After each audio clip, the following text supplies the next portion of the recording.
Summer வந்தாச்சு. What's your plan for this holiday? எங்க கிட்ட விட்டுருங்க, நாங்க பாத்துக்கிறோம். VGT Holidays. GT Holidays, South India's #1 travel brand. Delivering smiles all around the professional careers. Reach us to reach them. ஒருவேளை நாளைக்கு ஒரு பெரிய மிராக்கள் நடந்து தமிழ்நாட்டில் அவர் முதலமைச்சர் ஆகிட்டாருன்னா ஒன்றும் பிரச்சனை இல்லை, பணமாக கொடுத்துருவாரு. அப்படி நடக்காத பட்சத்தில் அவர் அடுத்து 3 வருஷம் 2029 ஒரு தேர்தல் வரப்போகுது. கட்டாயமாக தானேங்க அவங்க அந்த படத்தை நீங்கள் அது நிறைய பேர் பார்த்துட்டாங்கங்கிறது வேறு. கரப்படம் ரிலீஸ் வர 30ஆம் தேதி ரிலீஸ் ஆகுது. இதோட டாக் எப்படி சார் இருக்குது? பிரமாதமாக இருக்கேங்க. அது இல்லாமல் தனுஷ் பயங்கர பிஸியாக இருக்கார். இருந்தாலும் அவர் என்ன பண்ணுறாரு, இந்த படத்துக்கு ஒரு 2 நாள் நம்ம ப்ரொமோஷனுக்கு வரணும்னு கேட்டு ஒரு 2 நாள் இப்போ ப்ரொமோஷனுக்காக வரப்போகிறாரு. சூர்யா தியேட்டருக்கு விட்டு கொடுத்து பல வருஷங்கள் ஆகிடும். ஓடிடிக்கு போன 2 படங்கள் தான் மெகா ஹிட்டே தவிர தியேட்டரிக்கல் ஹிட்டுங்கிறது ரொம்ப வருஷமாகி போச்சு. அப்போ இந்த கருப்பு தான் சூர்யாவுக்கு ஒரு மாஸ் கிட்ட கொடுக்கணும். அதே மாதிரி தான் அந்த படத்தையும் அவர் எடுத்திருக்காரு. சார், எல்லைக்கு படம் ரிலீஸ் ஆகி கொஞ்சம் நல்லா போச்சு. அதுக்கப்புறம் அந்த படத்தோட டாக்கே இல்லாமல் போச்சு. தியேட்டரிக்கெல்லாம் ஒன்றும் பெருசாக இல்லைன்னா கூட நான் தியேட்டரிக்கல் பெரிய அளவுக்கு சேர்க்கணும். ஆமாம், கிட்டத்தட்ட அவங்களுக்கு அது பிரேக் ஈவன்கிற அளவுக்கு தான் இருக்குது. கமெண்ட் பண்ண பெரிய லாஸ் எல்லாம் இருக்குது. இந்த எலெக்ஷனில் லோகேஷ் கனகராஜன் நெல்சனும் ஓட் போடுறதுக்கே வரல அப்படின்ட்டு நெட்டிசன்கள்லாம் சோஷியல் மீடியாவில் விமர்சிக்கிறாங்க. இன்னொன்று தேர்தல் ஆணையமே என்ன சொல்லுங்க, நீங்கள் கட்டாயமாக எல்லாரும் விடுமுறை கொடுக்கணும். யாரும் ஷூட்டிங்கோ கடையோ டீ கடையோ அந்த அளவுக்கு அவங்க சொல்கிறாங்க. எல்லாரும் விடுமுறை கொடுத்து போய் போட்டு போட அனுமதிக்கணுங்கிற அளவுக்கு சட்டம் சொல்லுது. ஆனால் நான் ஷூட்டிங்கில் இருக்கேன், போஸ்ட் ப்ரொடக்ஷனில் இருக்கேன் அப்படின்லாம் சொல்லிட்டு தப்பிக்கிறது ஆகாயம் நேயர்களுக்கு வணக்கம். இன்றைக்கி நம்ம கூட வலைப்பீச்சு சந்திரன் அவர்கள் இணைஞ்சிருக்காங்க. வணக்கம் சார். வணக்கம். முக்கியமாக பார்த்தீங்கன்னா ஒரு டாக் ஒன்று போய்கிட்டு இருந்துச்சு. அடுத்த ஜனநாயகன் படம் சட்டவிரோதமாக வெளியானனால விஜய் ஒரு படம் நடிக்க போகிறார் அப்படின்னு ஒரு செய்தி வந்துச்சு. இப்போ விஜய் அதுக்காக ஏதாச்சும் முன்கட்டம் எடுத்து கதை கேட்க ஆரம்பிச்சிட்டாரா? இல்லை, இன்னும் அந்த கட்டத்துக்கெல்லாம் அவங்க போகலை. இந்த படம் ரிலீஸ் ஆகி அது எவ்வளோ வசூல் ஆகுது, அவருக்கு எவ்வளோ லாஸ் ஆகுது அப்படிங்கிறதெல்லாம் பொறுத்து தான் விஜய் அந்த அவருக்கு என்ன மாதிரி ஒரு கைமாறு பண்ண போகிறாருங்கிறத முடிவு பண்ண முடியும். ஏன்னா இப்போ அது இணையத்தில் கசிந்தது, அப்புறம் அந்த படத்துக்கு ஏற்பட்ட பின்னடைவு, இது எல்லாமே விஜயினுடைய அரசியல் வருகையின் காரணமாக நடந்தது தான். விஜய் அரசியலுக்கு வராமல் வெறும் படத்தில் மட்டும் நடிச்சிட்டு இருந்தால் இவ்வளோ குடைச்சல் அந்த படத்துக்கு யாருமே கொடுக்க போகிறதில்ல. அப்போ நம்மால் நம்முடைய தயாரிப்பாளர் லாஸ் ஆகிருக்காருங்கிறத ஒரு கட்டாயமாக புரியும். அப்போ ஏதோ ஒரு வகையில் நம்ம அவருக்கு உதவணும்னு அவர் நினைப்பார், கட்டாயமாக செய்வார். ஒருவேளை நாளைக்கு ஒரு பெரிய மிராக்கள் நடந்து தமிழ்நாட்டில் அவர் முதலமைச்சர் ஆகிட்டாருன்னா ஒன்றும் பிரச்சனை இல்லை, பணமாகவே கொடுத்துருவார் அவர். அப்படி நடக்காத பட்சத்தில் அவர் அடுத்து 3 வருஷம் 2029 ஒரு தேர்தல் வரப்போகுது. அப்போ இந்த 3 வருஷம் அவர் என்ன பண்ண போகிறாரு? அரசியல் முழு நேரமும் பண்ண முடியாது. அப்போ ஏதாவது ஒரு படத்தில் நடிக்க தானே செய்யணும். அது அவர் படத்திலே நடித்தார்னா அவருக்கு அது ஒரு பெரிய உதவியாக இருக்கும். அது என்ன நடக்க போகுதுன்னு தெரியல. சார், எலெக்ஷனும் முடிஞ்சு இந்த ஜனநாயகன் படம் வருமா சார் அடுத்த மாதம்குள்ளே? கட்டாயமாக தானேங்க ஆகணும். இந்த படத்தை நீங்கள் அது நிறைய பேர் பார்த்துட்டாங்கங்கிறது வேறு. ஆனால் விஜயினுடைய படத்தை நீங்கள் பெரிய ஸ்க்ரீனில் பார்த்து என்ஜாய் பண்ணணும். அதுதானே விஜய்கிட்ட இருக்கிற மாஸே அதுதானே. அந்த ஃபைட் ஆகட்டும், டான்ஸ் ஆகட்டும், எல்லாத்தையுமே நீங்கள் தியேட்டரில் பார்க்கும்போது தான் நல்லாயிருக்கும். அப்போ ஒரு கூட்டம் நான் செல்ஃபோனில் பார்த்துட்டேன், டிவி மானிட்டரில் பார்த்துட்டேன் அப்படின்லாம் சொன்னால் கூட தியேட்டரில் பார்ப்பதற்கு தயாராக இருக்கும். அப்போ அதனுடைய வசூலுங்கிறது ஒரு பெரிய வசூலாக இருக்கும்னு இப்போவும் நம்புகிறாங்க. கட்டாயமாக அது தியேட்டருக்கு வரும். இல்லை, ஹெச் வினோத்தும் சொன்னார் நான் ஒரு ஆல்டர்னேட் வெர்ஷன் ஒன்று ரெடி பண்ணி ரிலீஸ் பண்ணும் அப்படின்னாரு. இல்லை, இப்போ அவங்க சென்சார் கொடுத்ததே ஆல்டர்னேட் வெர்ஷனாக தான் இருக்கும். ஏன்னா திருட்டு போனது எல்லாமே அந்த எடிட்டர் அவராக பண்ண எடிட்டிங் அது. ஆனால் அந்த எடிட்டர் படத்துக்கான எடிட்டர் வேற ஒன்று பண்ணி வச்சுருப்பார்ல. ஸோ அதனால் கட்டாயமாக அது வேறு மாதிரி படமாக தான் இருக்கும். கரப்படம் ரிலீஸ் வர 30ஆம் தேதி ரிலீஸ் ஆகுது. இதோட டாக் எப்படி சார் இருக்குது?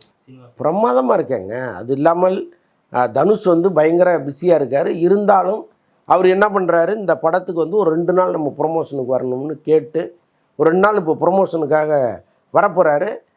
அந்த படத்தினுடைய ஆடியோ லான்ச் பெருசாக வெளியில் வரல, ஏதோ ஒரு சேனலுக்கு கொடுத்துட்டாங்க. ஸோ அதனால் பெருசாக வெளியில் தெரியலன்னா கூட அந்த படம் ரிலீஸ் டைமில் அது கட்டாயமாக ரிலீஸ் ஆகும், டிவியில் டெலிகாஸ்ட் ஆகும். அது ஒரு பப்ளிசிட்டியாக இருக்கும். கட்டாயமாக படம் வந்து நிறைய பேர் இங்கே பார்த்துட்டு ரொம்ப நல்லா இருக்குன்னு தான் சொல்கிறேன். சார் இப்போ ஆர்ஜே பாலாஜி இப்போ ரீசெண்டாக சொல்லியிருந்தாரு, ரஜினிக்கு எப்படி படையப்பாவோ விஜய்க்கு எப்படி கில்லியோ அந்த மாதிரி வந்து சூர்யாவுக்கு வந்து இந்த கருப்பு படம் அப்படி இருக்கும் அப்படின்றாரு. படம் அவ்வளோ நல்லா வந்திருக்கா, அவ்வளோ கான்ஃபிடென்ஸில் இருக்காரு. இருந்தால் சந்தோஷங்கிறேன். ஏன்னா சூர்யா வந்து தியேட்டரிக்கல் ஹிட்டு கொடுத்து பல வருஷங்கள் ஆயிடுச்சு. அவர் ஓடிடிக்கு போன 2 படங்கள் தான் மெகா ஹிட்டே தவிர தியேட்டரிக்கல் ஹிட்டுங்கிறது ரொம்ப வருஷமாகி போச்சு. அப்போ இந்த கருப்பு வந்து தான் சூர்யாவுக்கு ஒரு மாஸ் ஹிட்டை கொடுக்கணும். அதே மாதிரி தான் இந்த படத்தையும் அவர் எடுத்திருக்காரு. ஸோ அதனால் கட்டாயமாக ஆர்ஜே பாலாஜி வந்து நம்ம அந்த படத்தினுடைய டைரக்டர், இந்த படத்தை நம்ம பெருமையாக பேசணும்லாம் நினச்சி பேசுவதை விட உண்மையை பேசியிருக்காருன்னு தான் நான் நினைக்கிறேன். பார்க்கலாம், கட்டாயமாக நல்ல படமாக வரணும்னு நானும் பிரார்த்திக்கிறேன். மே 14 ரிலீஸ் ஆகலாமா? ஆமாம் ஆமாம் ஆமாம். சார் மீண்டும் ஷாருக் கானை வச்சு அட்லி வந்து படம் எடுக்க போகிறாரு அப்படின்றாங்களே, அந்த நியூஸ் கேள்விப்பட்டீங்களா? இல்லைங்க, அட்லியை பொறுத்தளவுக்கு அவர் பாலிவுட்டில் மிக முக்கியமான இயக்குனராக மாறிட்டார். இப்போ அவர் எங்கே போனாலும் இப்போ தமிழ்நாட்டில் வந்து ஒரு பெரிய டைரக்டருக்கு என்ன மரியாதை கொடுப்போமோ அது அங்கே உள்ள பாலிவுட் ஹீரோக்கள் கொடுக்குறாங்க. அதெல்லாம் ரொம்ப ஆச்சரியம். ஏன்னா இப்போ அங்கே ஒரு படம் தான் பண்ணியிருக்காரு அவர், அதில் அவ்வளோ பெரிய ஹிட்டை கொடுத்து அவர் மீது ஒரு பெரிய நம்பிக்கை வைக்கிற அளவுக்கு ஒரு கூட்டம் இன்றைக்கி வந்துடுச்சு. இப்போ அல்லு அர்ஜுன் வச்சு இந்த படம் பண்ணிகிட்டு இருக்காரு. இது வந்து இன்னொரு அவதாரங்கிற அளவுக்கு சொல்லிகிட்டு இருக்காங்க. ஒரு 1000 கோடி தயாரிப்பு செலவே ஆகுதுங்கிற அளவுக்கு பேசுகிறாங்க. ஸோ அப்படி இருக்கும் பொழுது ஒரு நமக்கு தெரிஞ்ச 1000 கோடி இல்லைன்னா கூட அட்லீஸ்ட் ஒரு 700-800 கோடி செலவு பண்ணுவாங்க.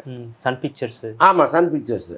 ஸோ அந்த படம் வந்து ஒரு தாறுமாறான ஹிட் ஆச்சுன்னு வச்சுங்களேன். ஷாருக் கான் என்ன மும்பையில் இருக்கிற எல்லா கானும் அட்லி படத்தில் நடிக்க விருப்பப்படுவாங்க. ஸோ அதனால் அவருடைய ஹைட்டுங்கிறது ஜம்ப் ஆகி போயிட்டே இருக்குது. ஓகே சார், இது ஜவான் 2-ஆ இருக்கலாமா இல்லைனா வேறு ஏதாச்சும் கதையாக இருக்கலாம்? எது அல்லு அர்ஜுன் படமா? இல்லை, ஷாருக் கானை வச்சு முதல்ல அல்லு அர்ஜுன் படத்தை முடிக்கிட்டுங்க. இதுக்கு என்ன ஒரு வருஷம் ஆகும்? ஏன்னா அவ்வளோ ஸ்லோவாக அந்த படத்தை எடுத்துகிட்டு இருக்காரு, இழைச்சிட்டு இருக்காரு அவர். அதனால் இதெல்லாம் முடிச்சுட்டு தானே அதுக்கு வரணும். சார் எல்லைக்கே படம் ரிலீஸ் ஆகி வந்து கொஞ்சம் நல்லா போச்சு. அதுக்கப்புறம் அந்த படத்தோட டாக்கே இல்லாமல் போச்சு. ஒரு சக்ஸஸ் மீட் கொண்டாடினாங்க, 50 crores கலெக்ட் பண்ணிச்சுன்னு. ஆனால் அது வந்து எஸ்டிமேட்டட் பட்ஜெட்டே வந்து 90 கோடி அப்படின்னு சொல்லிட்டு இருந்தாங்க. அந்த பட்ஜெட்டையாச்சும் படம் கவர் பண்ணிச்சா சார்? இல்லைங்க, அந்த படம் வந்து தியேட்டரிக்கலாக ஒன்றும் பெருசாக இல்லைன்னா கூட நான் தியேட்டரிக்கல் வந்து பெரிய அளவு பிஸ்னஸ் பண்ணிட்டாங்க. நான் தியேட்டர் ஆமாம், கிட்டத்தட்ட அவங்களுக்கு அது பிரேக் ஈவன்ங்கிற அளவுக்கு தான் இருக்குது. காம்பன்சேட் பண்ணிட்டு பெரிய லாஸ் எல்லாம் கிடையாது. சார் நடிகர் கார்த்தி வந்து பாண்டியராஜோட அடுத்த படம் வந்து சேர்ந்து நடிக்கிறார் அப்படின்னாங்க. கடைக்குட்டி சிங்கம் மாதிரி அவரும் அந்த ஃபேமிலி ஜேனர்லேயே அடுத்த படமும் பண்ண போகிறாரா? பாண்டியராஜை பொறுத்தளவுக்கு அவர் இப்படி தான் படம் எடுப்பாருன்னா யாரும் சொல்ல முடியாது. அவர் ஒவ்வொரு படமும் மாறிக்கிட்டே இருக்கும். ஒரு ஜானரில் அவர் எடுப்பார். கார்த்தி வந்து இப்போ ரீசெண்டாக விஜய் சேதுபதி வச்சு ஒரு படம் ஒன்று பண்ணார். சரியான படம் அது, அவ்வளவு கலகலப்பான ஒரு படம் அது. அந்த மாதிரி ஒரு படத்தில் நடிப்பதற்கு ரொம்ப பொருத்தமானவர் கார்த்தி தான். ஸோ அதனால் அவரை வச்சு ஒரு படம் பண்ணுறாருங்கும்போது ரொம்ப ஒரு பெரிய எதிர்பார்ப்பு இருக்குது. பார்க்கலாம். சரி, இப்போ சமீபத்தில் மிஸ்டர் எக்ஸ் வந்து ஆர்யா நடிப்புலையும் கௌதம் கார்த்திக் அவர்கள் நடிப்புலையும் வந்துச்சு. அந்த படத்தோட டாக் எப்படி சார் இருக்குது? படம் வந்து ரொம்ப ஒரு ஹாலிவுட் படம் மாதிரி எடுத்திருக்காங்க. அதனுடைய திரைக்கதையெல்லாம் நமக்கு வந்து பெருசாக ஒட்டலைன்னா கூட அந்த மேக்கிங் இருக்குல்ல, அது ரொம்ப எக்ஸ்ட்ராடினரியான ஒரு மேக்கிங். அது ஒன்றுமே இல்லாத ஒரு படத்தை வந்து ஒரு 2.5 மணி நேரம் விறுவிறுன்னு பார்க்க வைக்கிற ஒரு திறமை இருக்குல்ல, அது வந்து அந்த டைரக்டருக்கு இருக்குது. ஏன்னா அந்த படத்தில் சம்மந்தப்பட்ட music director, cinematography, editing, fight, art டைரக்டர்னு கிராஃபிக்ஸு எல்லாமே பர்ஃபெக்டாக அவங்கவுங்க வேலையை பார்த்துருக்காங்க. டைரக்டர் மட்டும் இன்னும் கொஞ்சம் பெட்டரான ஒரு கதையை ரொம்ப நேர்த்தியாக கொடுத்துருந்தாருன்னா அந்த படத்தினுடைய வெற்றியை வந்து நீங்கள் கணிச்சிருக்க முடியாது. அவ்வளோ பெரிய வெற்றியாக மாறி இருக்கும் அது. பட் அந்த இடத்துல அவர் கொஞ்சம் கோட்டை விட்டார். மற்றபடி வந்து அந்த படம் ஒரு விறுவிறுப்பான படம். மல்டிப்ளெக்ஸ்லாம் நல்லா போயிட்டுருக்கு. சார் சமீபத்தில் வந்து ரத்னகுமார் அவர்கள் வந்து ஒரு நிகழ்ச்சியில் சொல்கிறாரு, நான் விஜய்க்கு வந்து ஒரு கதை ஒன்று பண்ணேன், அவருக்கு அந்த கதை பிடிச்சிருந்துச்சு. வாரிசு அந்த படம் பண்ணிகிட்டு இருந்த காலத்தில் வந்து அவர் பிஸியாக இருந்தனால அந்த படத்தை நான் வந்து கைவிட்டேன். மேபி வந்து விஜய் நடிக்கிற மாதிரி இருந்துச்சுன்னா அந்த கதையை எடுத்து நடிக்க வாய்ப்பு இருக்கா? இல்லை, விஜயை பொறுத்தளவுக்கு அவர் லிஸ்ட்டில் சில இயக்குனர்களை வச்சுருக்காரு. அதில் ரத்னகுமார் இருக்காரான்னு நமக்கு தெரியாது. ஆனால் ரத்னகுமார் வந்து விஜய்க்காக நிறைய பேசி அவருடைய சினிமா கரியரை கிட்டத்தட்ட இழந்திருக்காருன்னு கூட நான் சொல்லுவேன். ஏன்னா இப்போ ரஜினி படத்துலலாம் ஒரு வாய்ப்பு தவிர அதான் சொல்கிறேன், ரஜினி படத்துலலாம் அவர் ஒர்க் பண்ண முடியாமல் போச்சு. காரணம் வந்து அவர் விஜய்க்கு ஆதரவாக பேசினது தான். அப்போ நமக்கு ஆதரவாக பேசின ஒரு டைரக்டருக்காக நம்ம ஒரு படம் கொடுப்போம்னு விஜய் முடிவெடுத்தால் கூட சினிமாவில் அப்படி செய்ய முடியாது. ஏன்னா விஜய்க்கே ஒரு 250 கோடி சம்பளத்தை கொடுத்துட்டு ஒரு 250 கோடி ப்ரொடக்ஷன் காஸ்ட்டை போட்டுட்டு அதை வந்து ஒரு எக்ஸ்பெரிமெண்ட்டாக பண்ண மாட்டாங்க, எந்த தயாரிப்பாளரும் அப்படிலாம் பண்ண மாட்டாங்க. விஜயை பொறுத்தளவுக்கு அட்லி, லோகேஷ் கனகராஜ், நெல்சன் அப்படின்னு அவர் செட் ஆஃப் டைரக்டர் கொஞ்சம் பேர் இருக்காங்க. அந்த மாதிரி யாரையாவது உள்ளே கொண்டு வர தவிர ரத்னகுமாருக்கு வாய்ப்பு கொடுப்பாருன்னு நான் நம்பலை. அது எவ்வளவுதான் நல்ல கதையாக இருந்தால் கூட விஜய் வந்து அந்த இடத்துக்கு வருவாரான்னு எனக்கு தெரியல.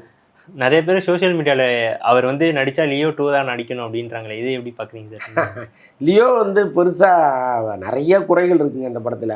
நல்லா பார்த்தா தெரியும். விஜயனுடைய அப்பாவே வந்து அந்த டைரக்டருக்கு ஃபோன் பண்ணி இவ்வளோ குறைகள் இருக்கப்பான்னு கேட்கும்போது சாப்பிட்டுட்டு இருக்கேன் கூப்பிட்றேன் சார்னு ஃபோனை வச்சவர் திரும்ப கூப்பிடவே இல்லைன்னா ஒரு பேட்டியை கொடுத்துருந்தார்.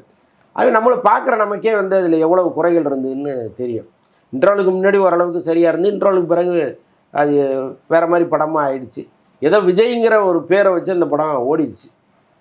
அதில் வந்து லியோ 2 அப்படின்னா அது எந்த அளவுக்கு சாத்தியம்னு எனக்கு தெரியல. அப்படி மீண்டும் விஜயோட லோகேஷ் கனகராஜ் இணைகிறாருன்னா ஒரு பெரிய ஹிட்டை கொடுத்துட்டு வந்தால் தான் முடியும். அவர் நடுவில் ஒரு ஹிட்டு கொடுக்கணும், அது எப்போன்னு தெரியல. இந்த எலெக்ஷனில் வந்து லோகேஷ் கனகராஜும் நெல்சனும் வந்து ஓட் போடுறதுக்கே வரல அப்படின்ட்டு நெட்டிசன்கள்லாம் சோஷியல் மீடியாவில் விமர்சிக்கிறாங்க. கவனிச்சிங்களா அதை? கட்டாயமாக வரணுங்க. அதாவது எல்லாருக்கும் இப்போ அஜித் வந்து ஏதோ ஒரு ஊரில் ரேஸில் இருந்தவர், அவர் வெளிநாட்டில் இருந்தவர், அவ்வளோ நேரத்தை செலவு பண்ணிவிட்டு பணத்தை செலவு பண்ணிட்டு இங்கே வந்து ஓட்டு போடுறாரு. அப்போ அந்த கடமைங்கிறது கட்டாயமாக அவங்களுக்கு இருக்கணும். இன்னொன்று வந்து தேர்தல் ஆணையமே என்ன சொல்லுது, அன்றைக்கி கட்டாயமாக எல்லோரும் விடுமுறை கொடுக்கணும், யாரும் ஷூட்டிங்கோ கடையோ டீ கடையோ அந்த அளவுக்கு அவங்க சொல்கிறாங்க. எல்லாரும் விடுமுறை கொடுத்து போய் ஓட்டு போட அனுமதிக்கணுங்கிற அளவுக்கு சட்டம் சொல்லுது. ஆனால் நான் ஷூட்டிங்கில் இருக்கேன், போஸ்ட் ப்ரொடக்ஷனில் இருக்கேன் அப்படின்லாம் சொல்லிட்டு தப்பிக்கிறது வந்து என்ன விதமான மனநிலைன்னு எனக்கு தெரில. வந்திருக்கணும். இன்னொன்று அவருடைய நெருங்கிய அண்ணன் தானே நிற்கிறாரு. இப்போ இது கூட நீங்கள் செய்யலைன்னா அப்போ அந்த அண்ணனுக்காக வேறு என்ன செய்ய போகிறீங்க? அதை வச்சு தான் சோஷியல் மீடியாவில் அதான் அது ரொம்ப தவறான ஒரு செய்கை தான். சரி சார், உங்கள் நேரத்துக்கும் கருத்துக்கும் ரொம்ப நன்றி சார். நன்றி.